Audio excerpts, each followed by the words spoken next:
Well, it's a new morning. For some reason my voice is really deep. I don't know if the dust from yesterday got me, but it's clear skies today. It's really nice, a little chilly.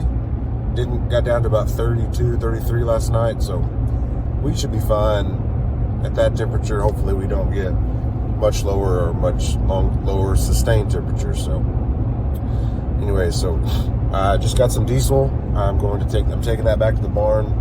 I got the plow all thick, the shanks lowered. I told you I broke that tip, and I found the new tip, and I could not, one, get the roll pin out. Those get rusted in, and Dad always just grinds them out. And I couldn't find the new roll pin. I looked everywhere. I know I had a pile of roll pins when I cleaned the barn. I can't find them, so spent too much time looking for that late last night, and so I guess I'll just have to buy a new roll pin. But got the diesel tank emptied, and there's about a half tank in that tractor, which will probably be enough to finish or to plow the first farm that's over west. So I got some more. We're going out of town as soon as I get home from this, and so I wanted to get this dropped off in case Dad wanted to plow while I was gone. So that's the plan. Tractor is ready, just needs to be greased. The rolling baskets need to be greased, and fix that one chisel point. So I don't know, it's a productive day yesterday, long day. But glad to get that all done so we can go out of town for a couple days.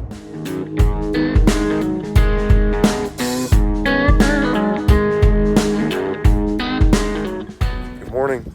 It's not as cold this morning. It's actually going to be, I think, really nice today. I think we're past we were at cold temperatures, below freezing, maybe for the season, at least for a while though. So great morning this morning. Came yesterday, got the plow, rest of the strip till plow fixed up, and this point put back on new.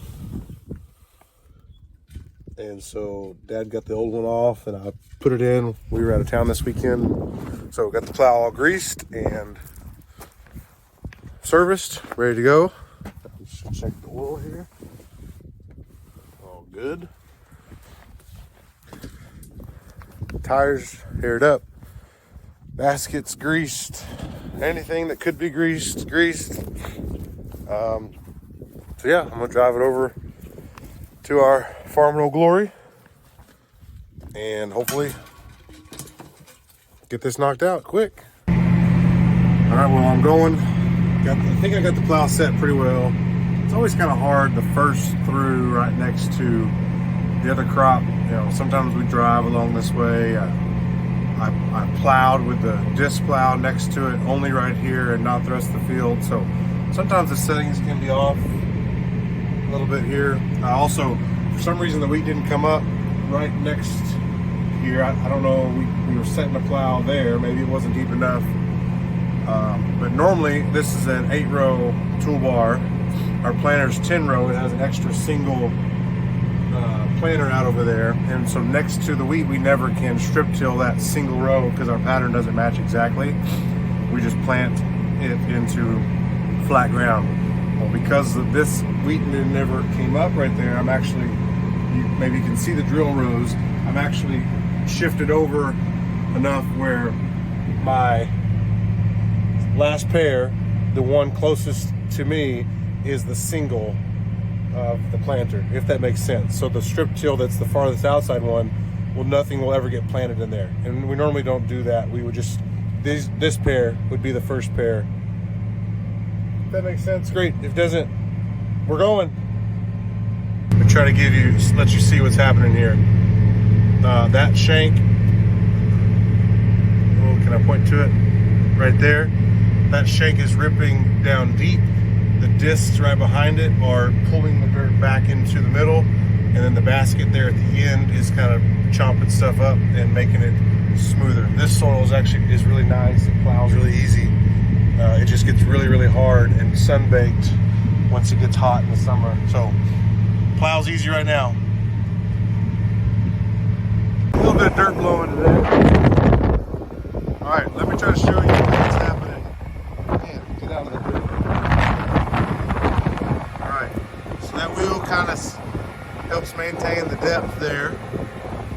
And then that shank is completely completely buried. I don't know if you go back and look at the other videos to see this little shoe right here, or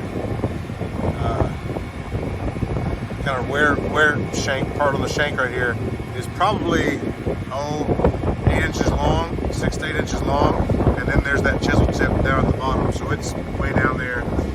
It's ripping that up, and in tighter soil it'll really throw out a bunch of clods. Here this is more sandy, and then the discs there are pulling that back together. And then if there were any clods or kind of junk, it would get chopped up by the rolling basket. Also, see, that's a pretty hill, that mound's a little bit more pronounced right behind the disc, and that kind of flattens it out a little bit so it's not as big of a hill. So that's what's going on here. Well, things are working pretty good here. Going, I got a decent amount done, and got the plow set right. It's doing a good job. It's leaving it really pretty powdery back there. So all's good. I just want to show you. I'm going in 9th gear, full throttle. This right here shows the engine load, and that's a good spot to be. Probably could go a little faster, but then you increase that load, and that increases the stress of the tractor. No reason to overstress it right here if we don't have to. So this is about 6 miles an hour is where I'm going, 6.1. I should be able to get around 20 acres an hour. It's low right now, so somewhere close to 20 acres an hour probably going on this, and it's about 100 acres. So I got started, setting it takes a little longer, so between 5 and 6 hours to get this done. But yeah, so I really enjoy this part of farming, just the transformation from just flat dirt to rows. The other thing that's a little bit different this year is normally there would be wheat stubble out here, but it was so dry we didn't make any wheat, and we plowed it since, so there is nothing to hold this dirt from blowing, which is blowing pretty good today. So next year we'll make a wheat crop, and that wheat stubble will stay all year. We won't plow it, and we'll strip till right into those, and it'll help hold the dirt and the moisture.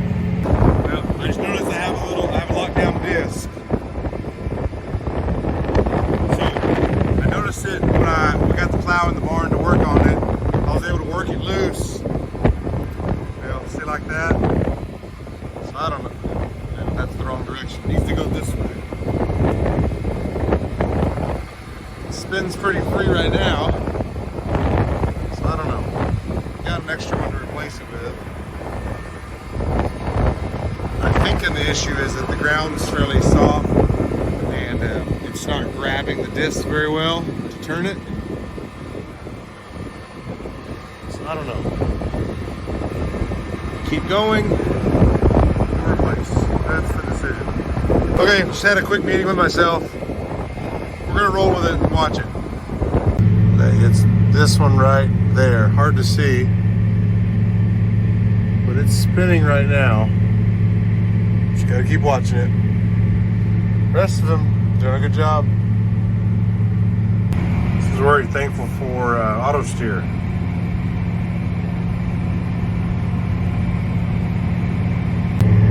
All right, you had your chance. That disc is locked down. I'm gonna go replace it.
different threads on that one.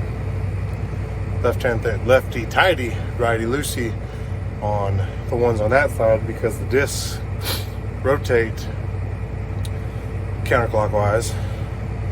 So rotating counterclockwise, if you had a normal threaded bolt, it would could loosen that bolt over time. So the ones on the, if I'm looking from the back, the ones on the right side, like the one I replaced, all of those have left-hand threads, and then the ones on the left have right-hand threads because they spin different direction.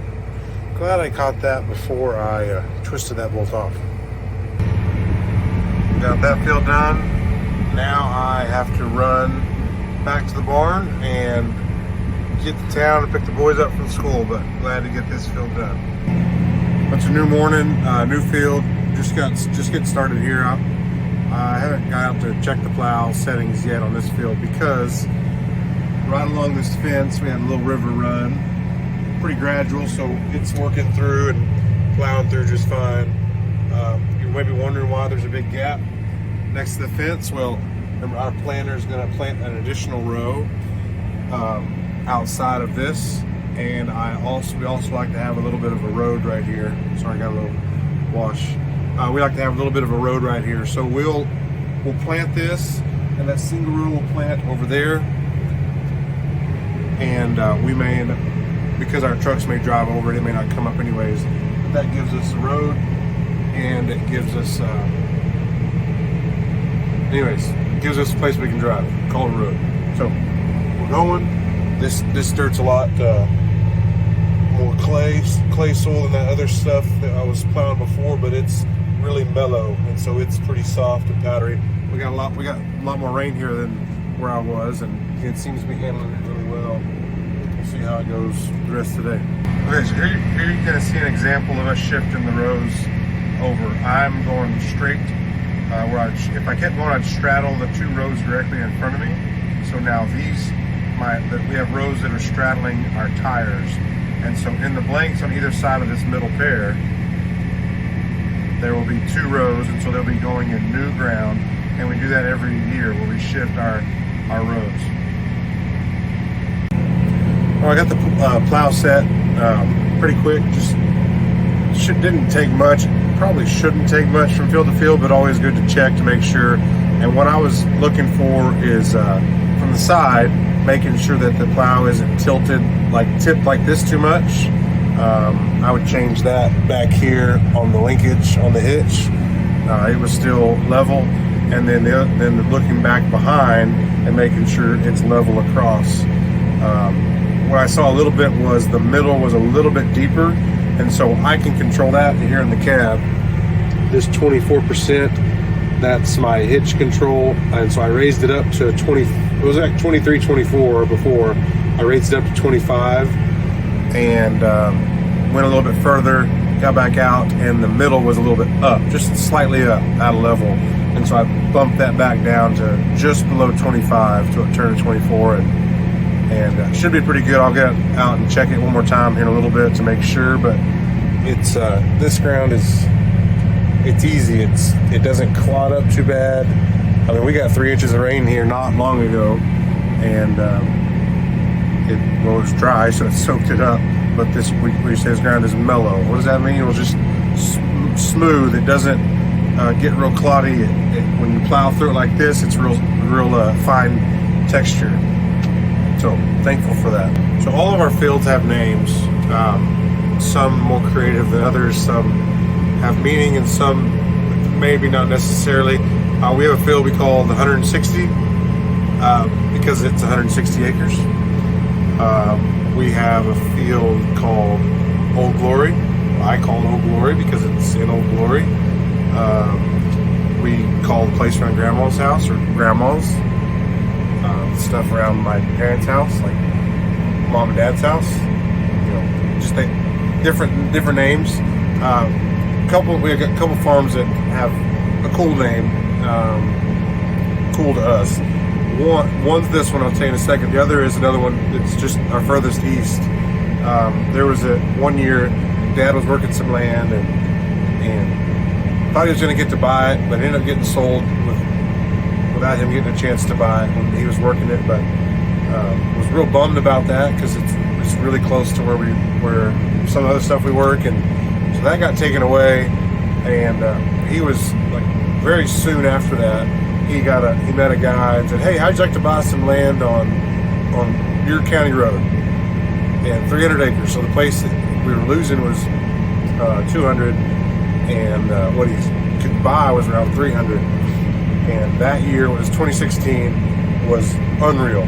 Dad, on the new place, Dad ended up making 1,000 pounds across the land, to the acre across the land. He ended up going to this conference for 1,000 pound club on dryland cotton. It was really cool. So that year he got the cotton off the old 200 plus this new 300, and it was the best year he's ever had. And so that year they stripped 55 modules off of that 300, almost 300 acres. It was crazy. So my mom called that Graceland, not because of Elvis, but because of God's grace, where we were bummed by the loss of the land, but God just said, "Hey, watch this," and showed out there. So that was really cool. So that's one, Graceland. This one we call Ephesians 3:20, which that verse says, "God can do immeasurably more than all we can ask or imagine." And so we had just decided that we were going to come back to farm. This property came open, and the realtor called Dad and said, "Hey, this was for sale a couple years ago. The guy didn't sell it, but are you interested now?" And he was thinking about selling their old glory land, because it's a little bit further west, and doing a swap for this. And we said, "Why don't we try to buy this? Instead of losing, swapping, we gain this 320 acres, hence Ephesians 3:20." And we were visiting Mom and Dad. We lived in Lubbock still, driving by it, and Emily said, "Hey, why don't we should say a prayer over that land?" So we prayed on the land as we went by, that it would, if it was right, just affirmation, like, let's do this. And as we're driving by, the realtor calls us and says, "Hey, you want to buy that land? It's available. You got first dibs." So we were going to visit Emily's parents. We got it all figured out. We put in an offer, and it was accepted. So really, really cool. It's really good land. We're super thankful for it. But again, just a God showing out moment, and affirmations like you're doing the right thing. Like, leaving Lubbock and coaching is hard. You're leaving a lot of people you love, but like, I'm going to bless you in this decision. And we're super grateful for those just two instances in our lives, but why we name our fields what we name them, and those two kind of have a special meaning to our families. Okay, I was just plowing here. I couldn't help but look at the wheat. Man, it's looking good right here. This is some of our earlier stuff after cotton, and I'm pleased with that. Also, the wind's been blowing from the north. I'm walking to the south. It's been blowing this way and this way really fast all the last couple weeks. And so this wheat doesn't look as good. You're like, why does it look kind of the way it does? Well, it's in a 6 inches of blow dirt. And so yeah, wind has been blowing and depositing our soil everywhere we don't want. I told a buddy of mine last night, I'm gonna have to call the Capital Farm Credit and see if I can get a principal reduction on my land, since I actually have some of the soil I bought has been deposited over there and over there. Maybe they should pay some of my loan.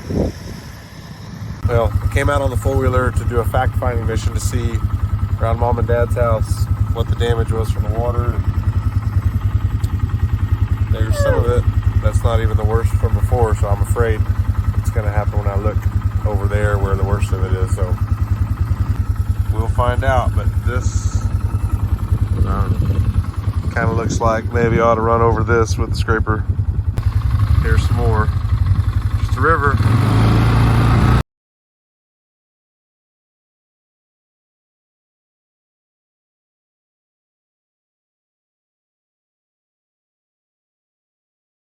Okay, that's my parents' house back there, and I was just right over there, and so water went this way down the hill, but you can tell that we're down the hill from the house.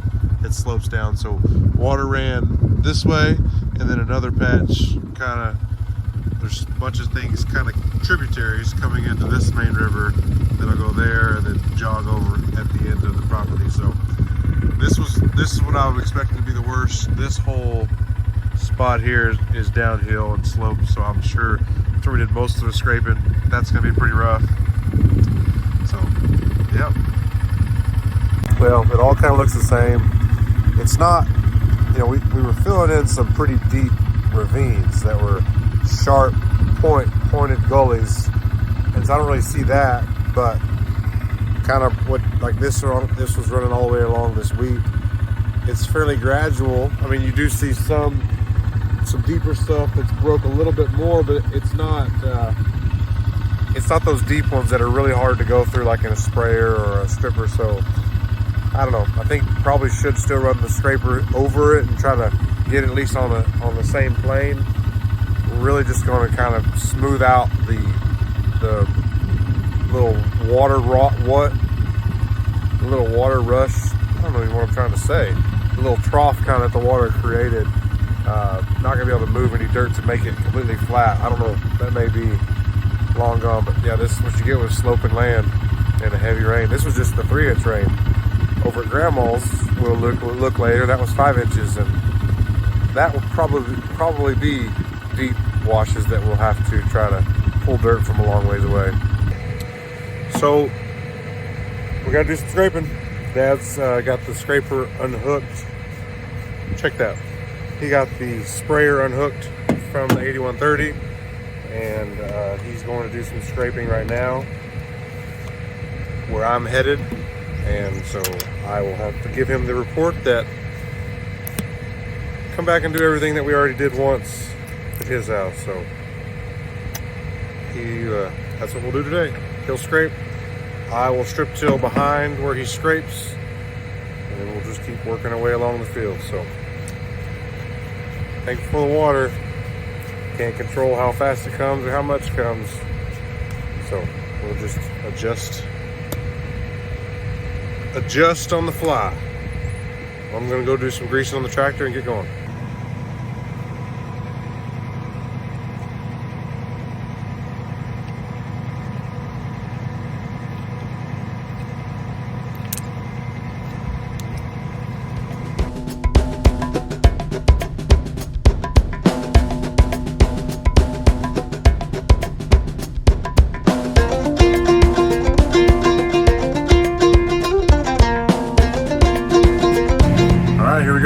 New field. Dad's over. Can you see him? I think that's him. Yeah, he's over there scraping the end of this field here, and we just got the plow set for this field. Just changed a little setting on the hitch center linkage. This field maybe looks a little bit more wet than the field I was just on. It's got some more pronounced terraces that held some more water, so it seems to be doing a pretty good job so far. An eye on it.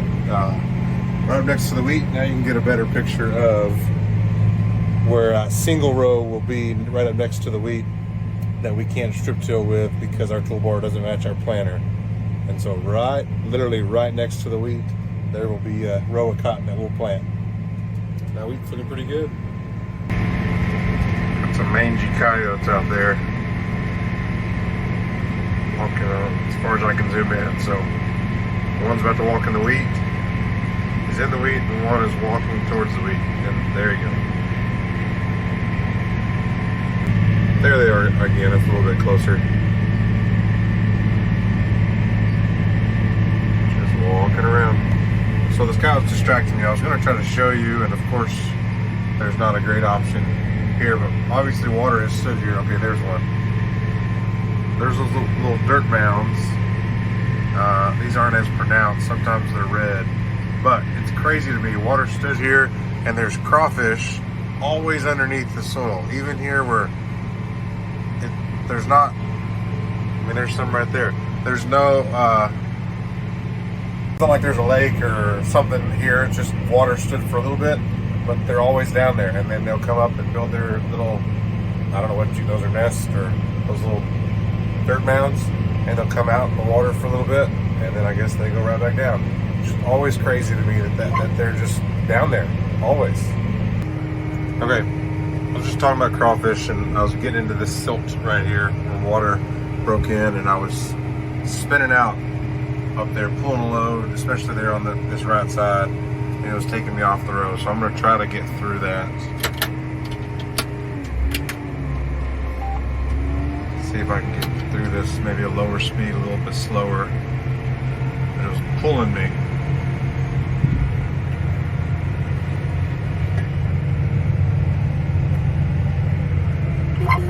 That's better. Yeah, just really wet, fine, silty dirt right there. May have the same issue on this next through. No issue. Just went slow, made it through. Should have slowed down the first time, but not too bad.